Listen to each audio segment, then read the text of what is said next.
Hi, everyone, and thank you so much for listening to this webinar. I'm Charlotte, the founder of Health Nutritionist, and today I'm simply going to be talking about how to become a freelance nutritionist. So without, kind of a lot of preamble, I really hope today and this talk I can help those of you that are thinking about being freelance feel a little bit more inspired and I guess confident in that one is something that's possible, and two, it's something that with a little bit of effort and a bit of time, it's something that you can enjoy, and the journey that you look back on will be the right one for you. So without further ado, let me kick off by welcoming you all and then talking a little bit about my background. So welcome first of all to this webinar. As you can probably see, my journey is very different to what some other colleagues or people will be, and that is just exactly why nutrition is such an exciting career for many people. There's so many different aspects of jobs that you can go into, so many different industries, so much experience you can gain, that actually there is no one clear trajectory. There's not one clear career path, and that with time is quite exciting. I think in hindsight, I can look back and think, oh, well, I learned this and this and this from this job. But I mean, I do agree with you. When you're in the moment and you're in a bad job, it's quite frustrating. But when you look back in hindsight, there's a lot that you've learned from all the experiences. So what I would say is that if anyone, authentically was giving you feedback, there's a lot of people that do things day to day and are frustrated by them. But learning about what is frustrating and learning about the skills that you've learned along the way, certainly from my perspective, have helped me develop the business that is a success today. So 15 years ago, I started my undergrad at King's College London. Great university, very research-led, really enjoyed learning at the time. Really sort of kicked off the passion for nutrition. So got that undergrad, and then I was very successful in getting my first place with Carry Ingredients, which is a food industry graduate program. You can apply for their graduate program before you even graduate. It's quite a competitive thing to do, but it's worthwhile going through the processes, because what they do when you are entered into that program is they give you that 360 view of the business. They really handhold you through your first job. They really give you that support that you need as a graduate. So definitely look into graduate programs. When I first started with them, I was training and providing support within the business for the lower salt initiative that was being rolled out for the policy changes. So I sort of advised a lot of suppliers on the low salt targets that the government was asking every food company and product to abide to. So we were running that out, and obviously having a nutrition degree was a real asset. So it was a really great learning experience in terms of what you can do in the food industry at that time. I led consumer research panels, which is actually really quite cool looking back on it, because you kind of have 5 different formulations of a product with different levels of salt or different levels of flavors and stuff in each product, and you have these consumers in front of you. They're blindfolded and they have to rate what they like and dislike about each product. So actually it's really hands-on research that you're doing at the time. So I really enjoyed doing that and learned a lot. Then I transitioned into Nestle Health Science in a commercial nutrition and sales role. I was responsible for a product called Peptamen, which is a hydrolyzed protein for those of you that are not from a dietetic background, and that means that it's easier to absorb in the gut, and it can help with a lot of gut health symptoms. So it's really great experience to see the research behind that product, and then talking to the dietitians across London and the Southwest, and hearing their feedback on the product as well. So it's really, really great in terms of that experience. Massively built up my confidence, because during university, you know, I kind of was thrown into a really competitive academic environment, kind of felt under pressure, generally was always sort of second guessing myself in terms of presentations and speaking and all these different things. And then when you get your first few jobs, what I would say is you grow so much as a person, as a professional. So don't feel like how you are at university is going to be like how you are throughout your whole life. You will grow and be supported with companies and your first jobs, etc. So gain that expertise. I then, without going into a whole kind of backstory of my career, I had to move. I relocated countries because my partner and I at the time, he had a job in Gibraltar, which is a small little island of the south of Spain. So we relocated to Spain. He worked there. I tried my best to find a health and nutrition job. Sadly, there weren't any opportunities there. So at that time, I took a commercially marketing focused role. I was so anxious would be the right word, because I was worried about, you know, giving up my nutrition and health background, my career, etc., etc., etc. And now looking back, obviously, I'm not worried now, but at the time, it was, you know, it was quite a stressful time, because I was really worried, genuinely, of not being able to get another nutrition job when I come back to the UK. But what I would say in hindsight is I learned so much in terms of commercially, how to market, how to grow a business, how to gain that business background, that I wouldn't change it for the world now. So if you're a graduate watching this, there's no right or wrong job to get. Every skill that you learn, you can apply in different aspects of different careers. And in being freelance, especially if you're in a commercially focused role, learn all that business knowledge and apply it to your own business for yourself, for your nutrition career. So there's so many things you can do. What I'm trying to get at is that actually that really was a massive pivot for my career. But during that time, I thought, well, I'm going to leverage this. I've got a year here in a different country. Obviously, I make the most of the sun and the nice beaches and the lifestyle, etc. But learn all the marketing knowledge, learn all the business knowledge, do the MBA, which was 4 years part-time while working. An MBA is a business qualification, basically. So I did all of that. I learned all the business skills. And then when I came back to the UK, I had two kind of CVs almost. I had a business CV and I had a nutrition CV. And I combined the two. And then I got my first nutrition and health head of marketing role. So then I've worked in industry in the nutrition space for quite a few years. That helps you not only feel, you know, supported that you're in the right industry, you're helping, you're caring, you're making a difference, but also you're growing that side of the commercial organization you're working for in terms of marketing and growth and all of these different channels, which I won't bore you with right now, but you know, I could talk through in terms of the courses we run. So did all of that, then only then, so it's probably like 10 years in, or sort of 5 to 10 years in, then I started to think, actually, I feel settled now. I feel like I've got nutrition expertise. I've worked in industry. I've worked for a private nutrition clinic. That was only for weekends, but I've gained experience. I've had so many years where I feel okay in terms of the level of nutrition knowledge and ready to set off on my own. But even then, I didn't do it all in. I kind of gradually did it. So I built my nutrition website off on the side. I saw clients weekends and evenings.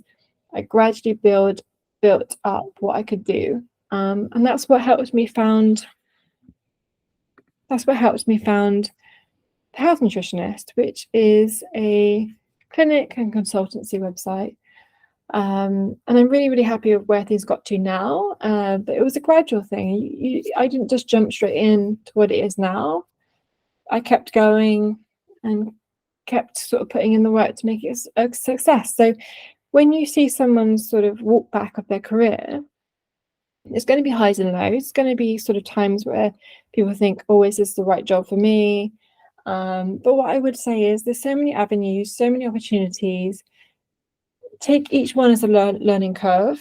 And all these skills that you may not think are useful right now will certainly, hopefully, be useful when you set up your freelance business. So that's a whirlwind. I'm sorry to go off on tangents, but I've had a whole host of different careers. When I went back to London Met to update my nutrition degree, the good thing about that was that it helps you re-update your nutrition knowledge, which then helped me register with the AFN. Like you would if you're at St Mary's, you're going to register with the AFN. It all has its benefits. So don't think every person's nutrition career is a clear path. There'll be lots of ebbs and flows along the way. Okay, so all I want to do really is inspire you all to think, once I've done my nutrition degree, yes, it is possible, you can go freelance. And I really want to debunk some of the fears and myths that you might have heard about how hard it is to set up. Because you can when you're qualified. You can specialize in one niche area, do your CPD, do your business training, and get there. So please don't feel like you can't do that. So the agenda for today, I'm going to set the scene, go through the freelance journey, what freelance means, talk through what I think are freelance essentials, benefits and challenges to overcome, freelance tiers, which basically just means stepping stones to become a fully fledged business, training requirements that are involved, and next steps really of what you can take. So let's set the scene. What do I mean by freelancing?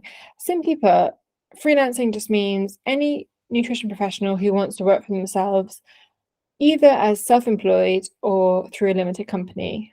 You can have other setups, but they're the main two. This means that you're running your own micro business and you're responsible for your own income, which means you're also responsible for tax, and you have to submit your own self-assessment or company accounts. You have to ensure that you're running a legal business, which I'll come on to, and you have to ensure that you're doing your own sort of training, your own update of your qualifications, etc. So that's simply what I mean by freelance. An example daily task list, if you will, it's going to vary day to day, and every successful freelance business will involve lots of really exciting projects, but also a lot of mundane admin. So I want to give you a broad overview of the good and the bad, I guess. So each day, you're going to have lots of different things that you're going to have to do. Some, will be more exciting than others. But as an example, you might be responding to client inquiries via the phone or email. You might be booking in clients. You might be, kind of keeping your client records up to date through your client management software. You might be writing your content for your website, promoting content on social media, marketing your business, etc. Invoicing and cash flow record keeping. You might be keeping up to date with that. That's obviously less exciting, but it's a must-have. You might be ensuring you're up to date with legal and business regulations, which thankfully only seem to change with big economic events like Brexit, but also you need to make sure that every year GDPR has changed, etc. Since Brexit. You need to keep aware of it. So just make sure you're aware of current affairs and how that affects your business, and you should be fine. You might be networking, you might be doing some CPT training, but the really exciting things is, you might get contacted by a company to deliver a corporate nutrition client talk, for example, to hundreds of people. or you might be running a busy clinic on a Saturday or on a evening. You might be developing a calendar of nutrition recipes or creating a nutrition meal guide, or you might just be advising a startup who's launching a new product on their nutrition labeling requirements. There's so many things you can be doing, and I don't do the exciting TikTok videos and things like that, but some people do. So you may become a social media influencer for nutrition products. There's so many avenues that people can go down, but crucially, you can choose. So there's some things that I would not want to do, because I know what I'm like. I just kind of record 6 versions of it before it went live, and that would be painstaking for me. But some people would jump at that chance. So you're going to choose what projects you want to take on and what you don't, and that's the beauty of freelancing. It's you, it's your business, it's who you are, and genuinely it's very varied. But what I wanted to give you an overview of is that with every exciting project, we have admin and the boring stuff to do. But as long as you're okay with that, I think being freelance is made for you, really. So the freelance journey is a journey of highs and lows. I think once you become established or once you've launched, it's going to be the realization that it's going to be good weeks and bad weeks, or good months and bad months. And that kind of ebbs and flows with understanding of the economic environment. So you've got seasonality, you've got times when people want to lose weight and you might get a barrage of inquiries, and that might not be something you want to help with. So that's fundamentally not going to help you. But there might be times where you want to help with intuitive eating, and that may be busier at certain times, or there's going to be ebbs and flows to demand. That's what I'm trying to get at, is that seasonality, environmental conditions, cost of living crisis, all of these things are going to affect your business in different ways. So just have an understanding of the economic conditions and how it affects you and your business. Freelance is a lot of work, but there's some months where you put in a lot of work, like evenings, weekends, updating websites, etc., etc. It can take a lot of work, especially when you're getting your website off the ground. It can feel painstaking to get it ready. Once it's done, it's done. And then you just update it in sort of small hours here and there. But there'll be some months where you're so busy that actually you're thankful that you've done all the hard work, because it's paying off. So there's going to be ebbs and flows to lots of work, and then quiet moments as well. Ideally, it's having the knowledge that it's going to be good and bad days. So some days may be, more challenging. You may have to deal with a client complaint. You might have something go wrong on your website, or something happens. So you have to deal with that. But it's just knowing that not every day is going to be like that. You're going to have, good and bad days, like you would in a job as well. Learning to pivot is an essential skill. If you're advertising for in-person sports nutrition consultations and you're in an area where there's no demand, then maybe pivot to online. It's kind of these things that when I say them, it sounds common sense, but actually when you're living through your own business, it can be hard to see at the time. So just try and think outside the box and pivot as is required. Try and remember that you're always learning. I'm always learning. I genuinely believe anyone that doesn't tell you they're learning is hiding something, or probably not a good mentor. But genuinely, I'm always learning, and I always want to learn.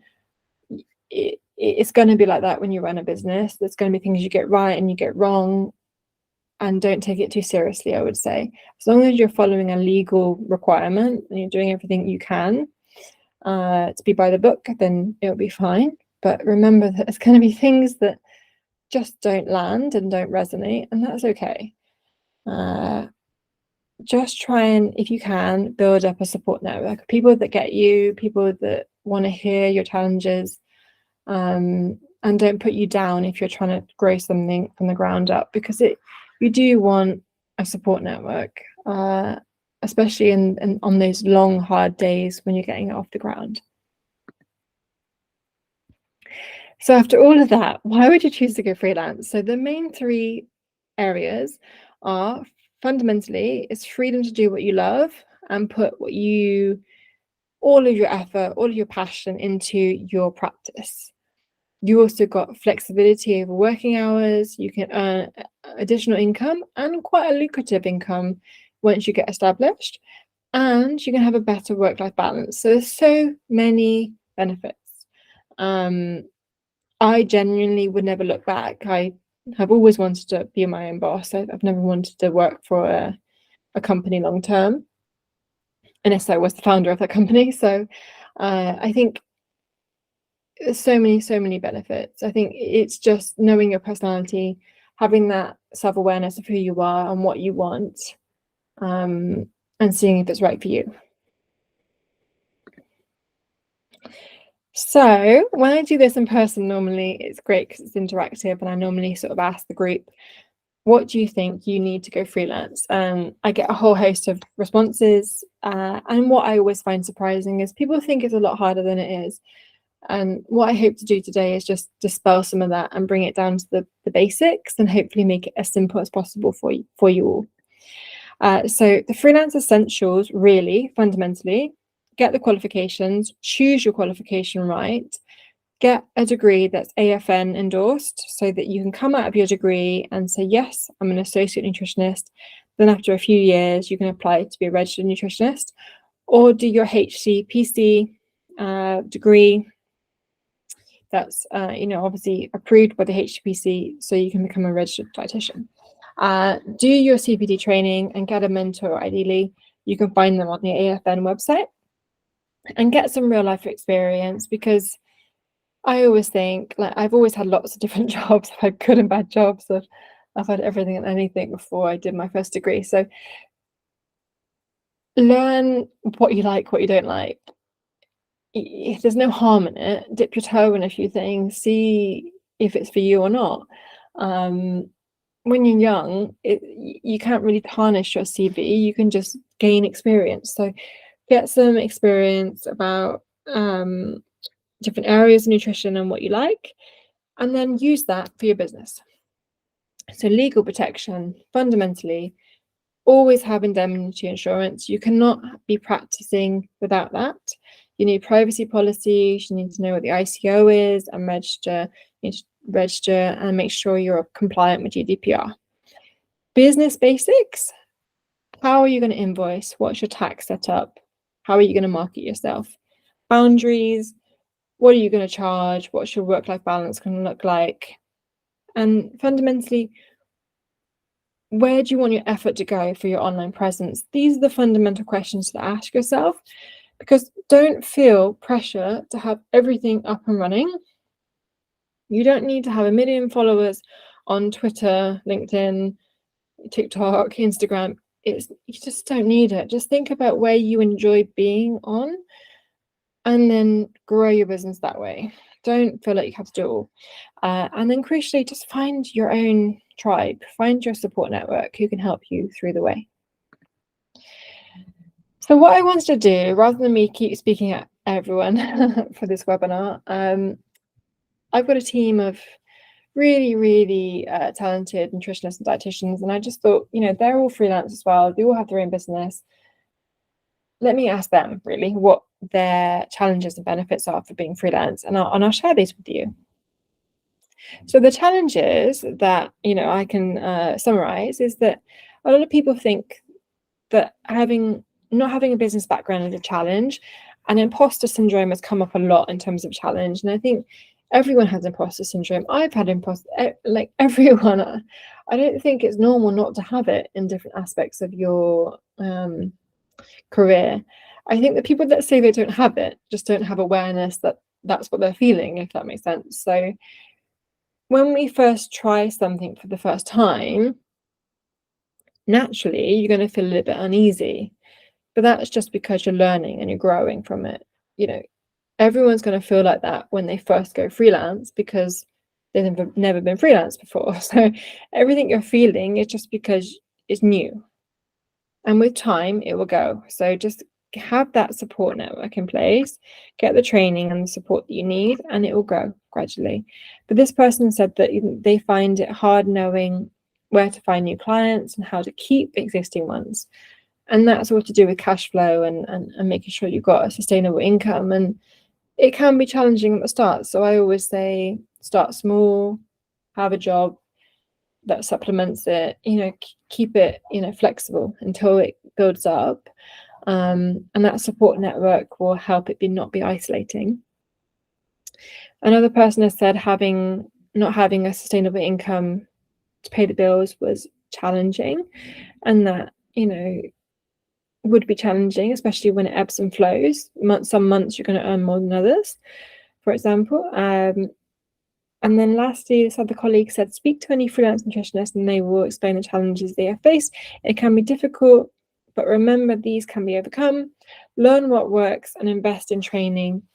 And most importantly, this person found a support network is extremely vital. So everyone will come back to that. Like having a mentor and a support network is going to really, really help you through any of the challenges that you may face. But the benefits, so wanted to end on the benefits.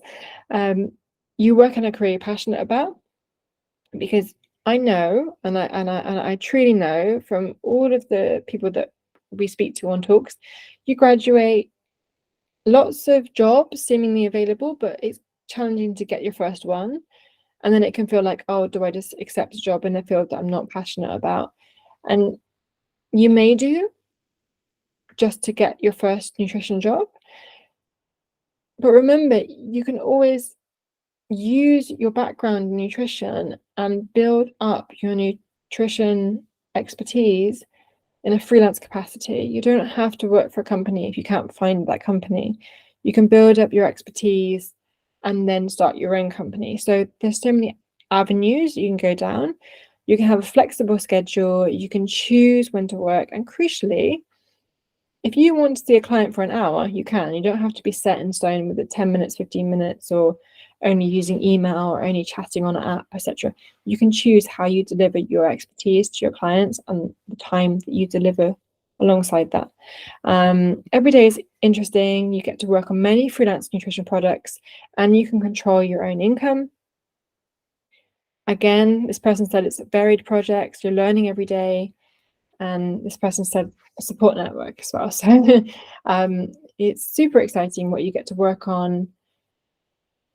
Every project will be different. You'll see clients, you can consult for companies, you can, give talks, you can try new projects, you can be interviewed and be on sort of consumer panels. There's so many avenues of how you can help and what you can do that actually is quite hard to explain all the different avenues in one talk today. So many benefits, and don't feel like you have to take that first job and that's your job for life. You can gain all the experience from all the different jobs that you do and then go freelance and then design what you want to provide advice on. So hopefully that gives you an overview really of the benefits of being freelance. So let's go through what the next steps look like. So if you really want to go freelance, the essential requirements we talked about, get the qualifications, make sure you've got the legal basics and protection in place and a mentor and some experience. Then look at freelance training. Get some business basics and think about looking at our Freelance Nutrition Academy or equivalent elsewhere. Get some endorsed courses for career professional development and try and build a network through peers, through the AFN or BDA, and through freelance groups. And lastly, keep that resilience and that grit and that determination. That's what I mean by a positive mental attitude. I think you're going to have good and bad days. Have someone you can vent to and rant to when things don't go right. Have someone that's your mentor that can support you and provide you with the right stepping stone of what to go to next. And just remember that on a bad day, it's not always going to be like that, and the next day it may look like, it'll look better. You have a fresh pair of eyes and you can see how to pivot if necessary, and change direction if you need to. But these really fundamentally are the next steps for you to get freelance. So freelance training, the essentials for freelance training, and this is based on kind of 2023 when I'm recording this. So try and understand your scope of practice. What are you able to do? As a nutritionist, we can advise on medical conditions. As a dietitian, you can, but that's with the expertise and the training that goes alongside that. So make sure you're within your scope. Make sure you've got the legal requirements to run a micro business, such as insurance, privacy policies, GDPR, etc., etc. Data protection and the UK GDPR, especially if you're in the UK, make sure you understand those rules. If you're taking client details from Europe and you're in the UK, make sure you understand those rules as well, because that's changed after Brexit. Make sure you understand the role of the ICO, website requirements, marketing, advertising requirements, cash flow, keeping track of expenses, boring stuff like tax, a company's house. Just do a little bit of research or join a training course. Network as much as you can and do some CPD training as well. So we run a Freelance Nutrition Academy. Now, the Academy has 12 hours of training talks. We run various different training talks in that Academy. So we run content writing, SEO, how to build a website, digital marketing, tax, advertising, how to build a brand. All of the things, the fundamentals, I think, of once you've done our separate nutrition consultation training, which is endorsed by the AFN. Once you've done that, that's like how you run a consultation. Then when you join our academy, you can do the legal basics, content writing, all of the things that you need for your website, really. So you've got your online presence. And then once you've got your online presence, we talk about invoicing, payment structures. A lot of people ask, what do I charge clients? I don't know what to charge clients. And we talk you through that on the course. Digital marketing, like, do I pay for Instagram ads or Facebook ads, or, if I am going to advertise, how do I do it? Because if you don't know how to narrow down your exposure, you'll soon run through a very, very, very expensive campaign without much conversion, which means a client booking. So we talk you through digital marketing and how you can understand your audience. Business tools such as invoicing software, analytics, how to post on social media across multiple platforms. All these different tools can be really, really helpful. So we talk you through some of those. But yeah, really, it's what I would say is the basics for being freelance from someone who's,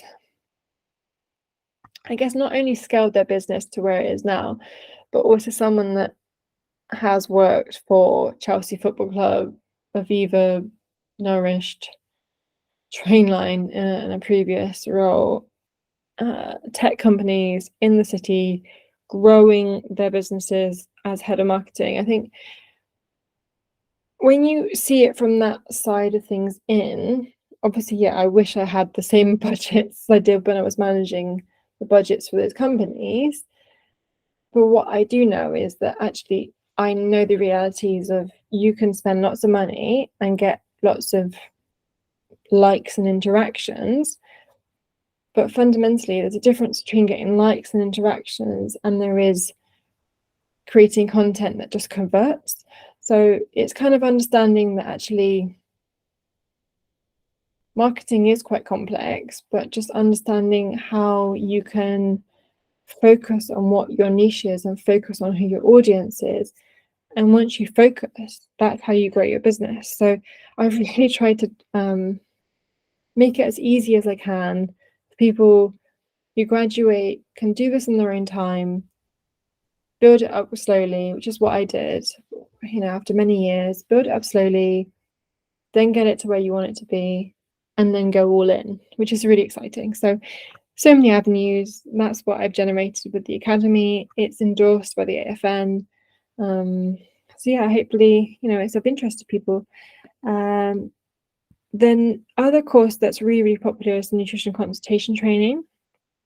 We do advanced consultation training on the Academy, but this is not included in the Nutrition Academy.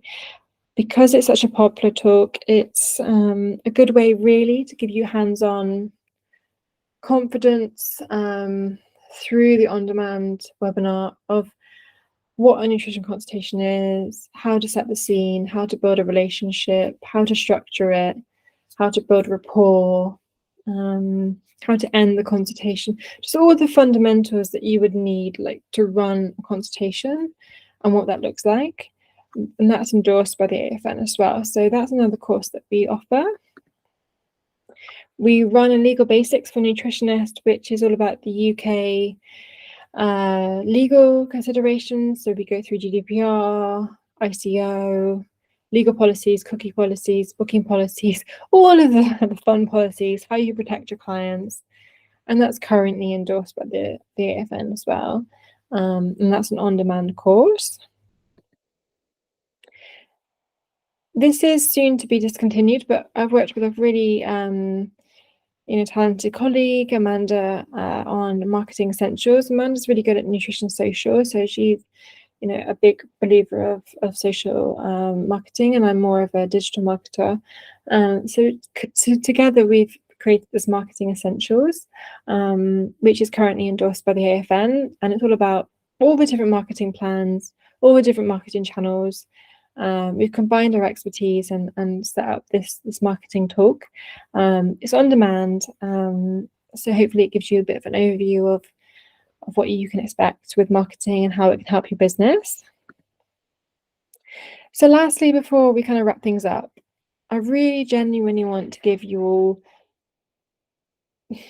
I would like to say like kind of where I would give expertise and guidance. And I think anyone who's really passionate about being freelance or having their own business, I would genuinely say 100% go for it. But don't go all in from the start unless you have a financial safety net, because the pressure will be too immense. I would say get a job. It can be a part-time job. It can be a non-nutrition related job. However it works out for you, that enables you to have a financial safety net to then do some nutrition work experience, to then get your next nutrition job, then go for it. Because then that's a stepping stone to gaining some nutrition experience. And then once you've got all of that, then create what we call the freelance tiers. So the freelance tiers, I personally think tier 1 is doing 1 to 2 hours a week of freelance clients alongside a full-time job. Genuinely, that's how I started out sort of 10 years ago. It really helped gain the confidence. The pressure was off because I had a job that paid for the rent and the bills, etc. Then tier 2 was building my brand, growing my website, growing the content, growing my client base. And then I went part-time. Then, and only then did I go 100% freelance, and now I hire a team and I've got a whole established business. That took a lot of effort. So don't feel like you have to graduate and then create a business like what we've done. It's a gradual thing. These are the freelance tiers, so see it as a stepping stone. And I really hope that takes the pressure off, and you don't have to do it like I've done it, but if you did, knowing that someone else has done it that way can be quite supportive in a way, and feels quite comforting to know that you don't have to go all in. So what I would say, first of all, thank you so much for listening, and I really genuinely hope that it's given a bit of an insight into the benefits of going freelance, the challenges, but also the training that is there. We provide training, Health Nutritionist provides training, and it's on the AFN website, in the newsletter, etc. You can find all the details of our courses on our website under the Nutrition Professionals tab, and you can book everything there. If you want to reach out, you've got my email address there. We do mentoring. And we do hire professionals as and when demand hits. So please do reach out if you are looking to join our team. It could be a nice way to be freelance without having the hassle of setting it all up. But first of all, just take it as it comes. Everything with hindsight always looks okay. So there's never a good and bad job. You're just learning from experience as you go. Nutrition is a really valuable career. It can be challenging if you're looking for a mainstream job, but stick with it. There are so many people that can help you with that. And with time, you'll get to where you want to be. I certainly didn't go from 0 to 100 overnight. It took a long time, but it's well worth the hard work and effort. So thank you so much for listening. Please reach out if you need any training support. I'd love to hear your comments. I hope I've been easy to understand. I know I speak fast, so apologies if you can't understand me. But thank you so much. And yeah, hopefully I'll meet or see you on one of our training courses. And if not, have a great rest of your day.